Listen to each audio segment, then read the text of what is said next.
It's the month of November and we are kicking it purple, of course, in honor of Epilepsy and Seizure Awareness Month. In Trinidad and Tobago, there are approximately 42,000 people living with epilepsy, and we have with us Dionne Baptiste, and she's going to share her life with seizures. Dionne, good morning and welcome. Good morning, and thank you for having me. So tell me, you were diagnosed in 2008, so that's 9 years. Tell me a little bit about your experience. Okay, well, it's been challenging. That's one word you could use to describe my experience with seizures.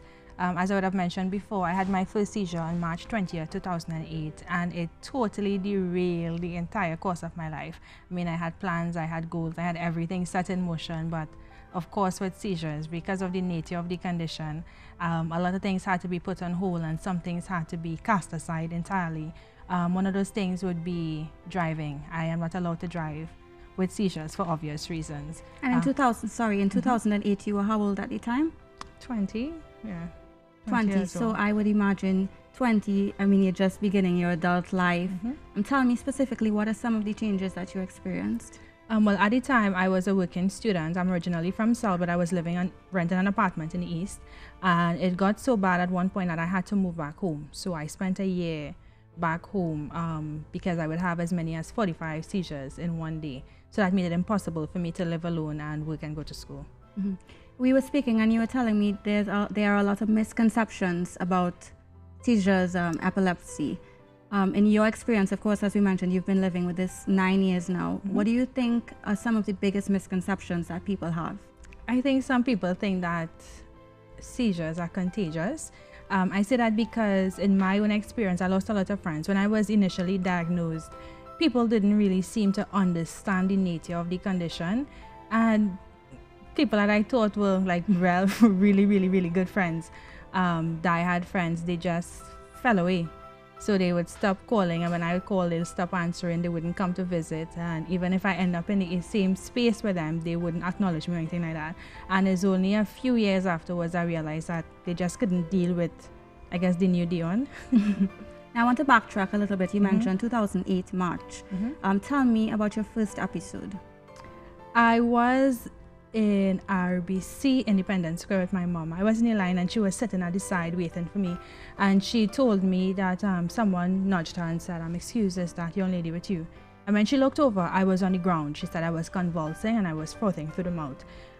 They tried to stop the seizure, I don't know how, but eventually they called EHS and I was taken to Port of Spain General Hospital, where I spent the next 10 days.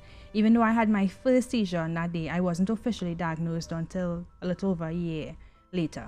Why did it take so long, though, to be diagnosed? Based on what the healthcare professionals in Trinidad said, they didn't really understand the way my seizures manifested itself. So most seizure patients will get an aura, or they would smell something, or they'd feel a certain way before a seizure comes on, but nothing really ever precipitated my attacks. And for the most part, my seizures were pitimal or non-violent episodes. So I'd be like speaking to you and I'd just end up in a dead faint. So you'd look over at me and I'd probably just be on the ground looking like I'm asleep or dead. So they didn't really understand the way my seizures manifested themselves. So yes, they were treating the symptoms, but they didn't really diagnose me. I wasn't diagnosed actually until I went to Cornell Medical Center in New York in 2009. Now you mentioned a lot of friends would have left. It was a difficult time for them to understand. You living in it, what would you say was the biggest sacrifice in your life, or that you felt this directly affects the path that I had? Because as you mentioned, you were a working student. How did it shake your world in the most way? School was greatly affected. When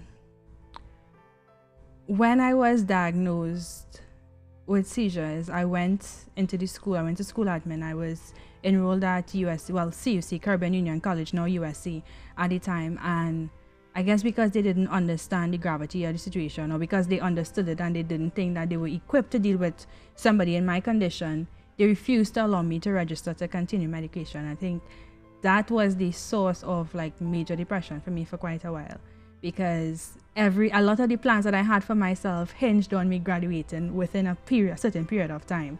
And because of their unwillingness to facilitate me a lot of these dreams had to be put on hold, and my plan was totally derailed. So that was one major thing that took a lot of time for me to come to terms with. Another major setback would be the way people viewed me. Family and the few friends that stuck around, I guess in wanting to protect me physically, they were not really equipped to deal with what having to deal with my seizures did to my mental. Emotionally. Yes, they couldn't reach me in that way. And I didn't know at the time, I didn't know anybody else who had seizures. So yes, my family would try to protect me from falling and hitting my head or suffering broken bones and stuff like that. But they didn't really understand what I was going through internally. And even when I tried to articulate it, they just didn't get it. Because in their mind, okay, lie down on a bed, don't get up if you don't absolutely have to, and you wouldn't fall and injure yourself, you wouldn't suffer any more than you're already suffering. But that wasn't living. And that is something that, yeah, a lot of persons who live with seizures is a thin line, because you want to protect the physical, but you also don't want to end up in a space where you're just existing and not living because of fear of damaging yourself even more. Definitely, I think now more than ever you are living your life, if not your best life. How did you overcome 2008 Dionne having to sacrifice all of those things, and you've definitely made it work for your lifestyle, the lifestyle that you have now? How did you make that transition? Stubbornness, I guess. If a lot of my doctors and my mother specifically had their way, I would probably still be at home. I was advised for years to not work and not pursue an education and not to do much of anything, just to maintain a very simple lifestyle that would limit the possibility of me having countless seizures. But that wasn't enough for me. It will never be enough for me. So I kept pushing the limits a little bit until one thing with seizures, though, I would say, is that it has forced me to really learn myself. To take a good look inward to know exactly what my triggers are and how to live my best life while controlling. When you say triggers, what do you mean by that? Triggers, things that would cause the seizures. So for some people, it might be certain smells. One thing that I can't stand the smell of at all is bleach. That's one of my triggers. Stress, lack of sleep, skipping meals. These are some things that could set off seizures. Yes, and these are things that set off my seizures. So I always have to try to maintain, try to get as much hours sleep, let's say 7 to 8 hours sleep a night. Try not to skip meals, stay away from bleach. I can't use that at all, because then that will trigger migraines, and with the migraines would definitely come seizures, which I don't want. Now you mentioned in 2008, the seizures, of course, occurred more than it does now. How many seizures approximately were you having a day then? And I also want to ask an update on how many you have presently. Back then, I would have as many as 45 seizures in one day. They would leave me feeling disoriented. I would be unable to walk, even for short distances. I couldn't do much of anything without help or without supervision. I am happy to report, though, that I haven't had a seizure since June of this year. Yes. That's excellent. Yeah, so this is the longest period that I've gone without a seizure since I was diagnosed back then. I know your family is very important to you, and you are the mother of a 2-year-old daughter. Motherhood, how did that influence? Well, when I found out I was pregnant, actually, yeah, let's start there. Let's start with pregnancy before we start. When I found out I was pregnant, that was it was scary at first, because pregnancy in and of itself comes with risk, right? I guess I was considered a high risk because of the seizures. So I had to be extra careful. I had to take extra precaution, and I had to take the best possible care of myself, because I didn't want to hurt myself, and in so doing, hurt my baby. I read a lot. My doctors probably thought I was a total pest, because I would ask questions over and over again. Something that I was really fearful of was the medication that I was on to control the seizures. Did you have to stop using the medication? No, I was told not to stop the medication, because the medication I was on at the time, they were saying that there were no reports of it ever affecting unborn babies. They were very careful not to say that it will not, but they said that research has shown that this one has the least possibility of affecting the fetus. So yeah, I ate the best that I ever did in my life while I was pregnant. Countless doctor's visits to make sure that everything was progressing as it should. When I gave birth, however, it was difficult because of the seizures, I wasn't really, for want of a better word, allowed to like go take a walk with the baby without somebody else being present. I couldn't bathe my baby without somebody else being there, for fear that I would have a seizure and drop the baby, or worse. I want to take a step back. Just in this period that you were pregnant, did you ever have an episode? Yes, I had a few while I was pregnant, actually. Describe that experience. There was one incident. I was at home, and when I regained consciousness, I was on the ground, and a few family members were looking up at me, and I just remember just crying because my body was hurting, I guess, from where I fell and I hit myself, and all I was thinking about was, if my body is hurting, what is going on with my baby? How far along were you at that time? 7 months. Yes, I was 7 months pregnant at the time. So it took a lot to calm me down, and well, eventually we went to the doctor to make sure that everything was all right. And yes, everything was fine.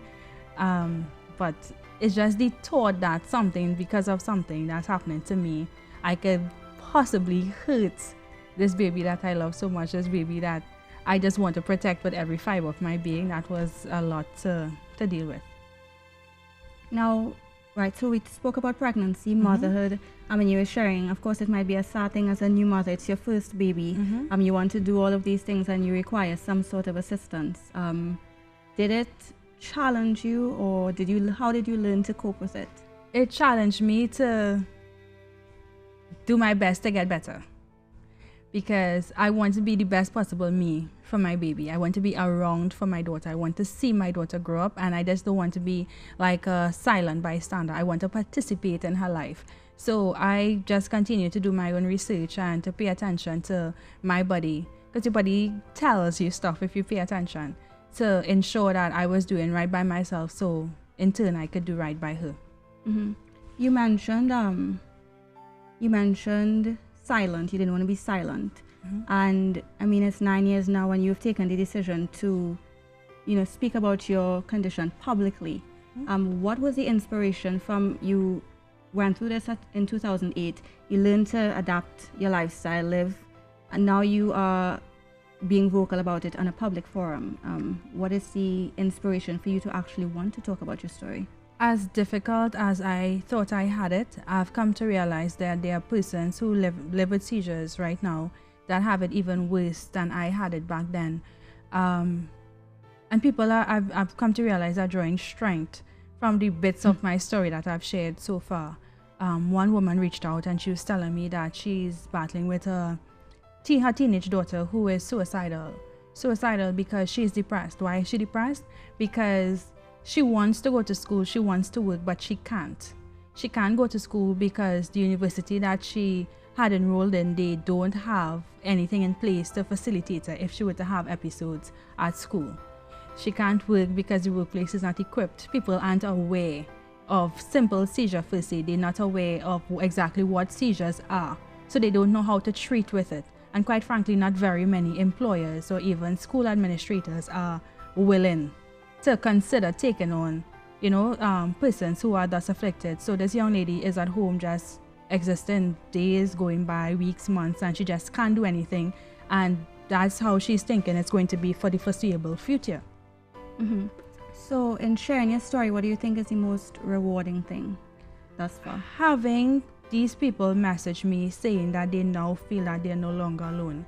I would have mentioned before that I didn't know anybody else back then, so I went it alone. Apart from a few family and friends and my doctors, I didn't have anybody that I could really share these experiences with. It wasn't until years after I was diagnosed, a school friend of mine mentioned that his brother too had seizures, and that brother eventually died. He died a few years ago.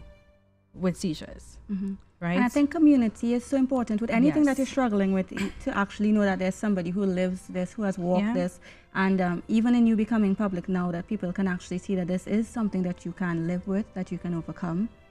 Yes, which is one of the reasons why, because it's one thing for people to know that I have seizures, but it's not something that I've really ever spoken about before. And I'm finding that telling my story is therapeutic to me as well. So it's helping me to be a little bit more accepting of the fact that, yes, I live with seizures, because sometimes I try to pretend that I'm normal, for want of a better word. And you would have cancer survivors or persons who have lost family members to cancer, lupus, diabetes. People are more comfortable speaking about these things because they understand it.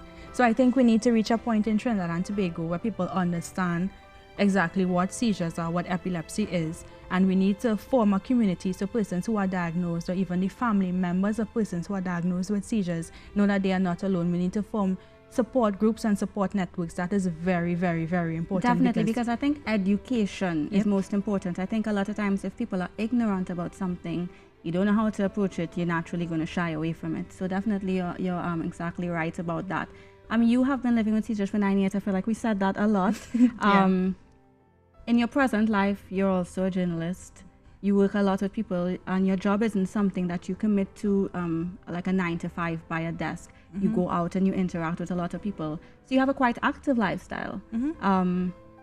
In carrying that, I don't want to call it a burden, but in carrying that responsibility now, do you ever fear that the amount of seizures that you have would come back? Or well, I am because sorry, and I don't want to cut you off, No, because okay. it's something that you can, that there's no cure for it, correct? No, cure. So would you say that you ever fear that it would come back? Or Yes, I mean, as I mentioned before, my last seizure was sometime in June, and I know that it doesn't take much, and even though I'm doing everything that I possibly can to stay away from my triggers, at the snap of a finger, I could have a seizure again. So yes, it's a fear. It's something that's always at the back of my head. It could happen, but as I mentioned, I'm a praying woman, so I am just hoping that we could go from being just 5 or 6 months to a year, and go from there with me being seizure free. Definitely. Now, we've been speaking to you for some time, and I think if people are looking at this, regardless of what struggle they're going through, just in the few minutes that we've been talking, I see that you're a lot more that meets the eye. Anything that somebody may be going through, if you have a word of comfort that you can give to somebody, if it's one thing that they leave this segment with. You are not alone, and you may think that you are quite possibly living the worst days of your life, but sadly it could get worse, but it could also get better. So you just focus on being the best possible you, and even though you may have been diagnosed with seizures, that's just one small aspect of your life. Don't allow that to determine everything that you are and all you can be. Okay, thank you so much, Dionne. We've been speaking with Dionne Baptiste in honor of Epilepsy and Seizure Awareness Month, and she's been telling us a little bit about her story. Now, as we started, we did mention that there are approximately 42,000 people in Trinidad living with this, and definitely, as we discussed with Dionne, there's definitely need for more discussion around epilepsy and seizure awareness. So we thank you so much for sharing your story quite bravely with us. And you mentioned before you've been seizure free since June, and let's push for a year, let's push for 10 years, let's push for 20. Who knows? Thank you. Thank you so much for speaking with us. We've been speaking with Dionne Baptiste. Thank you so much again. Thanks for having me.